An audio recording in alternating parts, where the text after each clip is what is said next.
In the UK, like all other countries probably represented in this room, we're not immune from challenges in business models for media.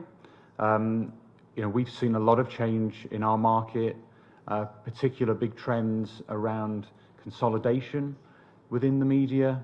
There's been a contraction of local and regional media in the UK, and that was very much a core audience for PA media content. So that's one challenge. And then we see that the digital business models are still not a stable base. We've seen, particularly over the last few years, the growth of subscription models, and that seemed to be the direction of travel. But I think we can see from the updates from our customers that there still isn't a sense of total stability and confidence in what lies ahead. And what we see is that with AI coming on the scene and changes by Facebook and by Google, it's quite easy to impact a business model and the way that you think it's going to evolve.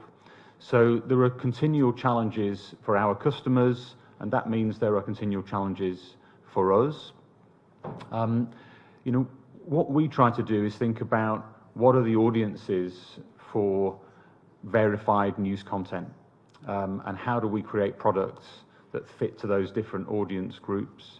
At the moment, around our non-media customers as a news agency, because in today's age where misinformation is a big challenge and fake content is a big challenge, we see there is a growth in demand for verified news content for non-media organisations, and that might be government, it might be corporate organisations, it might be education establishments.